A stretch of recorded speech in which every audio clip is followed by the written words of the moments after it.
Due to extended NFL sports coverage, we now join the CBS religious special, She Shall Overcome. Some of her behavior, and maybe that'll stop the abuse. I went to one minister, and this minister told me, hey, sister, if we kicked out all of the wife beaters out of the church, then we wouldn't have any brothers here. There would be no brothers. And you just go on home and be a good wife. I felt that it, bottom line, hey, it must be my fault. Must have been something I did that was wrong. Betty Williams Watson, now a community advocate for women and children, was abused throughout her marriage by her husband, a minister. Something came in the mail that my husband did not like, and it was a letter for me, personal letter for me. He grabbed my 5-week-old baby from my breast and threw her on the couch and then rammed his fist in my face.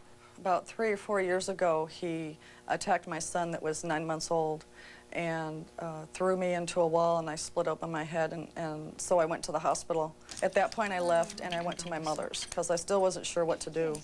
And so I stayed there for a while, and then I started going to a support group for battered women. But Bev Scully went back to her husband and suffered more abuse before entering a confidential shelter. I just knew that the situation was really bad and that it was getting worse and that eventually somebody was going to die from it, and I had to leave. It was the only choice. Shelters for abused women and children can be found anywhere. They're usually anonymous, with no way to tell them from ordinary houses. In the shelters, the camaraderie is built among the other women that are there. They find out that they're not alone. It's a very supportive environment. It's a safe environment. For many of the women and the kids, it's the first time that they've been safe in their life. Mary Pontarolo, a colleague of Marie Fortune, heads the Washington State Coalition Against Domestic Violence, 40 nonprofit groups that provide shelter and counseling. If they need legal support and advice, putting them in contact with that. Contacting the spiritual communities that maybe they felt like they had to stay away from because they were afraid, or getting the health care that they need. How will Marie Fortune's work, as you see it, affect issues other than violence, the other feminist concerns? Well, I think that this work is like a wave, and that wave keeps going. It sends a good message, I think, to the corporate world. It sends a good message to other social service nonprofit providers. It also gives a message to the women in the world that want to do this work, that it can be done. So, I mean, success breeds success, and if that wave keeps going, we will and we are changing social policy. I would like for you all to talk a little bit about what it's meant to you, what you've gotten Building out of active support for women's and children's rights is a grassroots effort. This group from Mercer Island Presbyterian Church has been meeting for a year. I'm a teacher, and I've had students who have been abused, and probably one of the most valuable pieces of information I received were the different characteristics that an abused child has. Lots of times we sort of come down hard on moms who are not able to protect their children from incest or from physical abuse without ever asking the question, what is she going through? That really makes it very, very difficult for her to be effective in that protective role. The Reverend Marie Fortune's war against the abuse of women is fought within religious institutions, awakening people slowly from the bottom up. But women who've been abused and emerged from it with a new sense of power and self-worth can become instant evangelists. Everybody, regardless of whether they have had a personal experience with domestic violence or not, needs to get involved. To stand up and say that it isn't right, it does not have to continue to happen. I have been going to support group for about 3 years for battered women, and I feel like it's really important for them to see, to know somebody that can get out of it, because you don't see any hope, you don't see a way out, and I think it's really important to see that there is a way out, and you can heal and you can grow and you can do fine without it. There's shelter numbers that people can call. They can call our national shelter hotline, or they can call within their local community. and find out more information. But that's the first step, to get involved. She shall overcome. Religion and the struggle for women's rights will continue after these messages. Hurricane Andrew. The aftermath. Picking up the pieces won't be easy, but with your support, South Florida will rebuild. If you would like to help, send your tax-deductible gifts to We Will Rebuild, Miami, Florida 33121, or call 1-800-551-1010. 1 American in 4 is Hispanic or non-white. 1 Canadian in 3 is Asian, Indian, non-white. The complexion of North America is changing. The world is coming together. Our many cultures have so much to offer. Why shouldn't we appreciate our differences?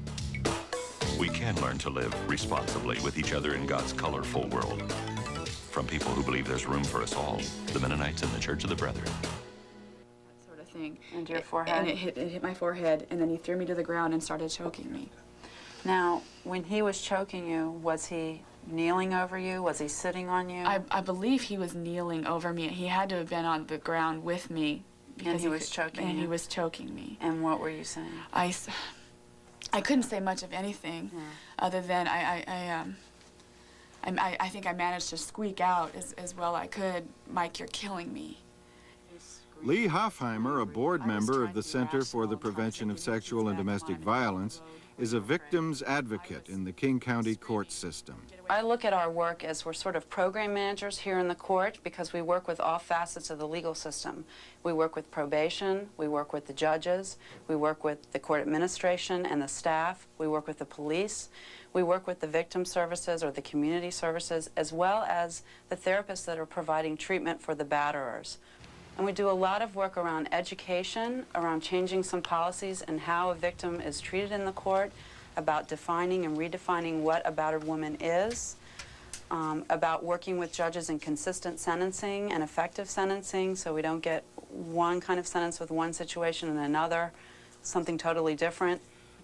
And in your affidavit you stated that he attempted to strangle you and try to take the child away from you, is that correct? Yes. In this petition, you're asking that he have no contact with your daughter. Just for a couple of weeks. So you can figure out your visitation plan. Yes, so I can figure out my visitation schedule and that kind of thing. Yeah. I've signed the temporary order of protection, restrains your husband from causing you or your child any physical harm, bodily injury, assault. You're to have the temporary care, custody, control of your child. Lee Hoffheimer's job didn't exist a few years ago. It's the product of a growing national awareness of physical abuse. Okay. Well, good luck. For Hoffheimer, it's also an act of faith. I've signed an order waiving the fees as well. There's a really strong tradition of social justice work in the Jewish tradition, and I want to do work that ends oppression in our culture and tries to redefine what it means to be a man and a woman and how we raise our children and what we expect, and to look at the imbalance of power in our institutions. And I get a lot of support, I think, from Judaism philosophically for doing that. I think a lot of those people who don't affiliate or don't think of themselves as church-going people think of themselves as spiritual people. So the Reverend John Boonstra is executive minister of the Washington Association of Churches. He believes that understanding physical violence against women helps us recognize the violence that exists in other areas. You see it in women as primary recipients of welfare, as leaders of families, women who dollar for dollar make far less than men who are working in equal jobs. Good afternoon, this is Welfare Rights. Well, I think all of the work that the churches are doing, be it through legislation, be it through direct action campaigns, be it through new alliances with organized labor, are all inclusive of its trying to bring about justice for women. Okay. We receive a lot of support from the Washington Association of Churches, from the Washington Catholic Conference, from the Lutheran Public Policy. They each have lobbyists, and on their agenda are poverty and welfare issues. Jean Coleman runs the Welfare Rights Organizing Coalition, a Catholic community services program which helps people on public assistance. They can make that system work for them, whether they need to stay home and take care of young children, or they're ready to begin an education program, or they're ready to become employed outside the home. So what did you say you were? Down at our Mrs. Campaign office. I just got hired to be the office manager there. Many of the women in our state, and we have the research that backs this up, are employed at some point during the year. But they're not earning a wage that will help them support their children, so they end up back on welfare. I went back to school because I was in a job that was paying $11 an hour, and I figured that for me to be self-sufficient with 4 kids, I would have to make about $30,000 a year. The majority of single mothers nationwide are poor. Coleman says the people she serves are mostly domestic violence victims who lack the skills to support their children on their own. She steers them toward a federal welfare-to-work program called JOBS. Lori, you're going to be starting to work next week, and you graduated from college. Yeah, finally. Finally. It only took 5 years. Only 5. Only 5 years. Hey, that's what kids do to you. Before JOBS came into existence, when I was in school, for the first 3 years that I was in school, I had to borrow money specifically to pay for my child care. But when JOBS came in, they started paying for my child care, and the amount of loans that I had to take out for the last 2 years reduced drastically. And so a parent with one child at a $5 an hour job is homeless. That scares me too, because I'm What is that telling our children? and that'll all be over within November, Yeah. so December is like the big month for zero. Better to have mom home than to be making those kinds of struggles. Better to have mom home going to school, showing that education is a route to economic stability, than going to a dead-end job, feeling miserable and hating to work.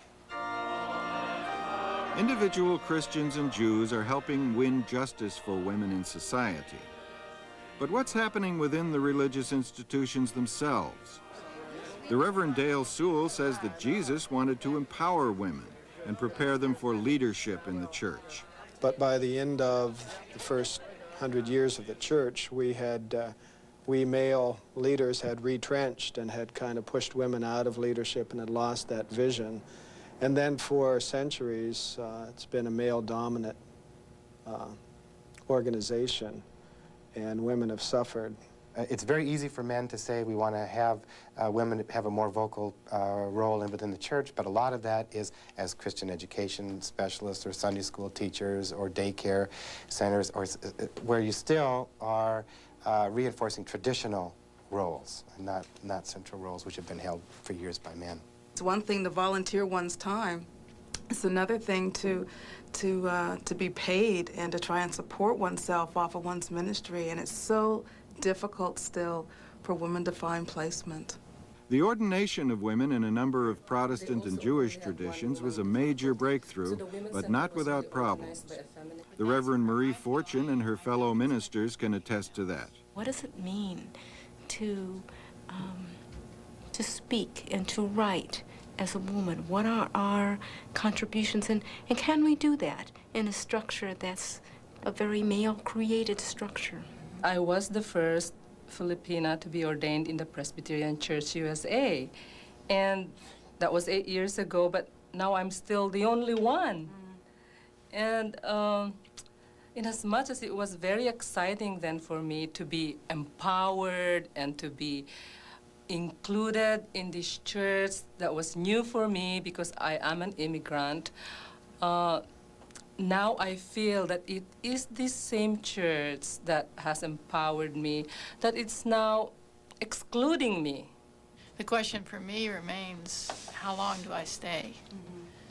How long is it still healthy for me to be in the institution and to participate and represent the institution? And the other side of it, I know in terms of why I do stay, is because there are a lot of women there who need us to somehow be present to them. She shall overcome.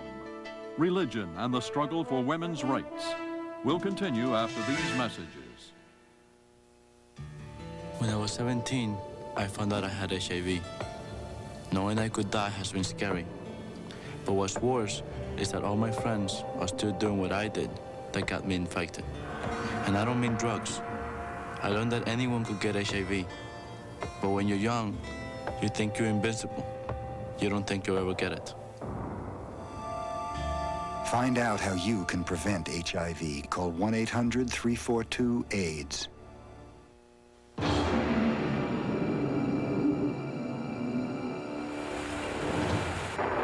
An act of God is a hard act to follow. We know. We do it every day. But right now, it's harder than ever because our disaster relief fund is gone. Our ability to help is threatened. Support the Red Cross. Call 1-800-842-2200. We can't do it without you. There's a broad spectrum of feminist perspectives in the congregation, from far left to traditional. Congregation Beth Shalom is a conservative congregation known as egalitarian. Rabbi Dov Gartenberg explains what that means. Women have equal status in that they can participate publicly in all services. They're counted in the minyan, which is the quorum of 10 Jews. Women also lead services and conduct public chanting. This amateur video of a bat mitzvah, a young woman's coming-of-age ceremony, shows how things have changed. Usually it was a boy who had a bar mitzvah, and the girls may have had some limited ceremony, but certainly not being called to public leadership, which she does so ably. The congregation will soon consider changes in the liturgy as well. The Amidah, a central prayer of petition and praise, traditionally mentions only the patriarchs, Abraham, Isaac, and Jacob. Now, a number of conservative congregations around the country have begun discussions, and some have even adopted the matriarchal addition. And I don't exactly remember the formulation, but I think it's Avraham v'Sarah, Yitzchak v'Rivka, that is Abraham and Sarah, Isaac and Rebekah, Yaakov, Rachel and Leah. What happened when the congregation became egalitarian is that a lot of people said, okay, it's over, and now we don't have to deal with women's issues anymore. And the truth is that women's issues are enormously complex, and that they present new challenges and changes in the religious and cultural life of the community. We're told, well, you know, now you're our equals, but you're our equals in these terms that have been for 2,000 years defined by men. Congregation Beth Shalom's feminist contingent meets regularly to trade ideas. Their name, the Reading Group, doesn't quite do justice to their concerns. And now that women are trying to enter the synagogue and be part of what's going on, the words are very male-oriented, and the traditions are largely male-written and male-oriented. I've recently come to understand that the painting that I do is a form of prayer. Hillary commissioned this painting at a time in her life when she was in transition. The quote in it says, "V'charta v'chayim," which means choose life. For me, it had a feminist theme. Although it was Moses, it still looked at the whole notion of choosing, and I think we all have our own sense of what's life. I think we have had an effect within the sphere of the synagogue, too, by forming our group. In this past year in our congregation, not only was the president of the congregation a woman, which has happened before in our congregation, but the head of the kitchen committee was a man, and that hasn't happened before. And the head of the cookie baking detail for parties was a fellow. So we think we broke the barrier in the other direction, not just that women have the right to enter any sphere that they're good at, but that men have to also pick up some of the supportive functions that women have done traditionally. We even use the term today, we're pregnant, when a couple is going to have a baby. I think that's a very significant shift. Father John Hagel and Dr. Fran Furter, a Franciscan nun, teach human sexuality at Seattle University and other Catholic campuses across the country. In a real sense, they're part of a grassroots movement for women's rights within the church. We think that there's a split.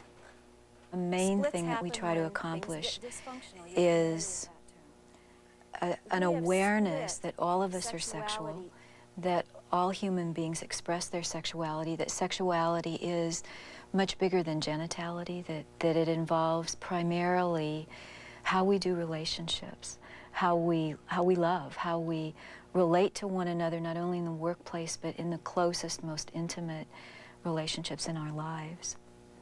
Respect, mutuality, equality. And that's where the personal and interpersonal dimensions of sexuality move us inherently into what we would call the politics of sexuality. Because you cannot have a mutual, respectful, and reverential relationship if you are not equals. The team of Hagel and Furter also provides a ministry for ministers, mostly laypersons who are involved in church ministries and want to talk about it. Right now I'm doing chaplaincy work in the hospital.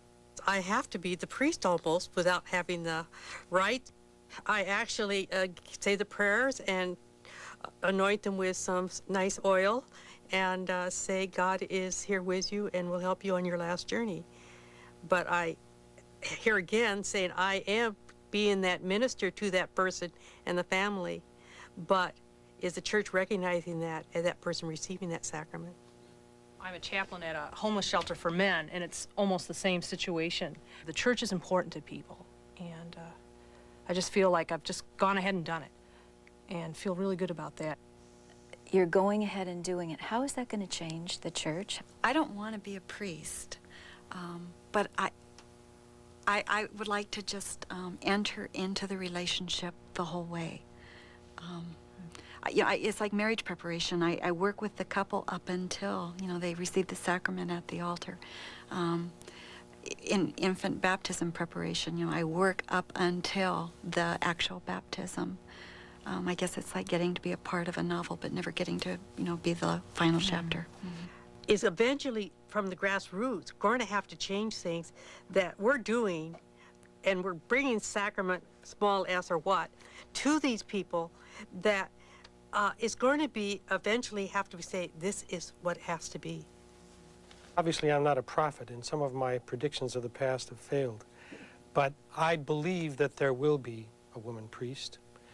I would not be surprised to see that that might happen in my lifetime, which I would say I would hope to live another 30 years anyway. In the deepest sense of what I think ordination is all about, which is leadership, sacramental leadership, enabled by a community. That's happening here in this country in places where women are serving in parish communities as leaders of those communities, not the designated, certainly not officially ordained, sacramental leader, but in the eyes of many of the people, those women are their priest. At some point, I do believe that things will change in some very fundamental ways, because it's in all of our interest, ultimately. But I don't believe it will happen just because we happen to be right, if you will, but because we work very hard to continue that effort.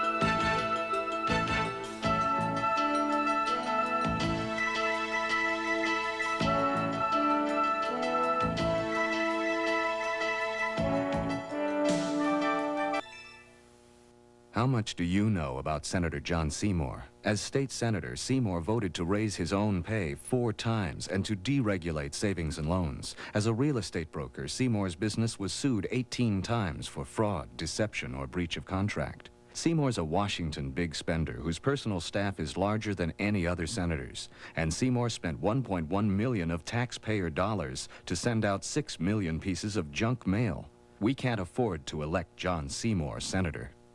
Gospel Around L.A. Today at 3, only on Channel 2.